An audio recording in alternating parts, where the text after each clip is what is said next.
Bye weeks are here, injuries are hitting us like crazy, superstars are still underperforming, and what on earth do we do with a guy that literally just came out of retirement from his rap career to get 2 touchdowns? This is week 5, and I've got more high risk start sits for you. I've got guys coming off big performances and whether or not we can trust them, guys stepping into lead back roles due to injury, and of course, yes, those pesky superstars. We will talk about their week 4 performances, expectations for week 5, and whether or not you should start them. If you have any start sit questions for guys not on this list, as always, drop them in the chat. Darren Waller finally made his debut and had 3 receptions on 4 targets for 27 yards and 2 touchdowns. The 2020 season was the last time that we saw Waller have multiple touchdowns in a single game. Is this debut a sign of beautiful things to come? And can we actually trust Waller as a starter right now? If this were any other veteran on any other team, we would be jumping for joy and buying into it. Like, think if this was Evan Ingram, all people on the Broncos having big performances, we would be thrilled. We'd be diving into it. We'd be raising him up the rankings. But there is valid hesitation here before we trust Waller in our starting lineups. Waller didn't actually have heavy usage in this game. He played less than 30% of snaps. The Dolphins have been very cautious with Waller, and a slow ramp up here does make sense. Limited snaps means that Waller will likely be touchdown dependent. However, with the loss of Tyreek Hill, the Dolphins may have to increase his usage immediately here. As we saw with Jonnu Smith in 2024, athletic tight ends, Mike McDaniel, he loves them, he works them into his system, and they can have massive upside here. Waller is a risky start until we see increased usage, but he is definitely a streaming option this week with guys like Tucker Kraft and Kyle Pitts on bye, and other guys just flat out underperforming. Running backs have taken a massive hit this week, and Bucky Irving, likely out for the week, means that Rachaad White will be stepping in as the lead back. We're in very familiar territory with Rachaad White as the starting running back here because he was the starting running back before Bucky Irving arrived. White is a very capable 3-down back with solid receiving upside, and that receiving upside is key, as success on the ground has typically been a struggle for Rachaad White, and that is the primary reason that he lost his job to Bucky Irving in the first place. That lack of upside on the ground is what makes White a risky start this week against a Seattle defense that has been very solid against the run. Aside from one very understandable big game against Christian McCaffrey, they have held starting running backs to under 50 yards each week.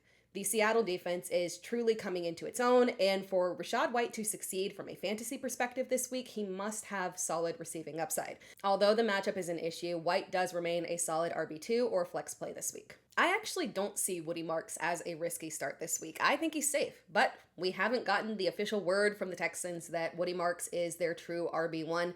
They said that they are looking forward to seeing what he can do with more work, but that is not exactly definitive. We would love them to come out and say, hey, we're seeing a flip in the backfield and he is our starting running back moving forward. But you guys know that we are very pro Woody Marks over here, and Marks has seen an increase in snaps every single week and finally surpassed Nick Chubb in week 4. Marks is just flat out a better back right now than Chubb. In his heyday, yeah, that's a different story, but right now, Marks is the guy, and it is no coincidence that we saw the Texans offense, albeit in a good matchup, look far more competent with Woody Marks in the backfield. While it may feel uncomfortable to trust a running back who has not officially been dubbed the lead back, we've got the benefit of a matchup against a Baltimore defense that is hurt and absolutely flailing. The Ravens are literally the friendliest matchup in the league for running backs, allowing over 30 fantasy points per game to opposing running backs. While that number is definitely boosted by outstanding performances by David Montgomery and Jahmyr Gibbs, we have still seen very productive fantasy outings from other backs.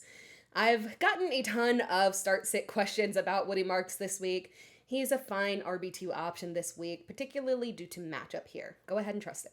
Woody Marks is not the only back that I am getting questions about this week. The people want to know which Cardinals running back is the one that they can trust this week, and the answer isn't really clear. I wish that I could give you more definitive information, but the Cardinals said that all 3 of their active backs will see work.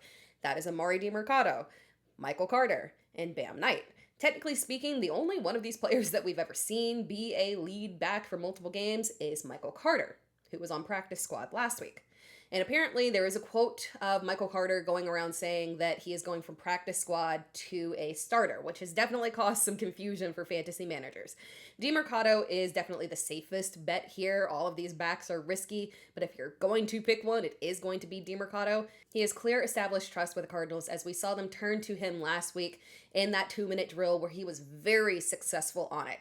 All three backs have very similar moderate builds with receiving upside, but I do think that Demercado is the lean for a flex play if you're looking to fill in somebody due to bye weeks. The Titans are a very run-friendly matchup, so it's not the worst play in the world. Last week I talked about Chase Brown as one of the riskiest plays of the week, and the results were very underwhelming as expected. I also talked about Jamar Chase. I thought that we might still be able to get usable numbers out of him, but Brown was not the only one that had subpar production. For back-to-back weeks here, Chase has failed to reach double-digit fantasy points. Aside from the offensive explosion in week 2 against Jacksonville, Chase has failed to finish higher than wide receiver 41 in PPR. Very frustrating for fantasy managers who continue to roll out Jamar Chase as their wide receiver 1, only to wish they had started guys like Marvin Mims. The whole offense is struggling, and Jake Browning is failing to produce numbers that can support any successful fantasy asset. He is throwing for under 150 yards in each of the past 2 weeks. After week 5, the Bengals' schedule does ease up and provide better opportunities, but we're talking about this week, this matchup here against a Detroit defense that can absolutely clamp down receivers when they want to. It seems like a setup for an underwhelming performance. However, there is upside here. Guys like Jaden Reed, Roma Dunze, even Rashad Bateman all performed very well against Detroit. Granted, they all have better quarterbacks. Jamar Chase is an extremely risky play this week again, but he remains a flex option based off being Jamar Chase. If you have any questions regarding start sits with Jamar Chase, drop them in the comments because it really is a case-by-case basis here. It is a dark day when we must talk about Derrick Henry as a risky start. I'm not going to bury the lead here. You are not sitting Derrick Henry under any circumstances. He is Derrick Henry. But I get the frustration. We had a massive week 1 performance against Buffalo where he looked exactly like the Derrick Henry that we expect. 18 carries, 169 yards, 2 touchdowns. But since then, it has been a complete disaster. A max of 12 carries in a game over the past 3 weeks. Less total yardage in those 3 weeks than he had total in week 1. 1 touchdown. The Ravens are struggling, and when the Ravens struggle, Derrick Henry struggles as his production is almost exclusively on the ground. In week 4, he played the lowest snaps of the season, and we saw Justice Hill get the big workload. That's what happens when the Ravens are struggling and playing from behind. Now we've got Lamar Jackson likely out for the week, Cooper Rush at quarterback. Now here's the good news. While Cooper Rush is not Lamar Jackson, he's at least a competent quarterback compared to a guy like Jake Browning. Our concern is not the quarterback leading this team down the field. It is the defense that is failing to stop anyone. We talked about it here. Hence, being perfectly fine with Woody Marks this week. Houston is coming off a blowout win over Tennessee, but prior to that, their games have been extremely close here and very favorable to the run. Baltimore is bad, but Houston's not that really good. This game should remain fairly competitive, and Derrick Henry, while not in an excellent matchup, could definitely have a bounce back week here. Thank you so much for tuning in. If you enjoyed this video, be sure to like the video and subscribe to my channel. You can find me across all social media platforms at It's Terra Time, so make sure that you are subscribed and tuned in and turn on your notifications because I will be bringing you fantasy football content all season long. Every week I've got you covered with top waiver wire ads, live shows, live Q&A where you can ask me questions directly, and so much more.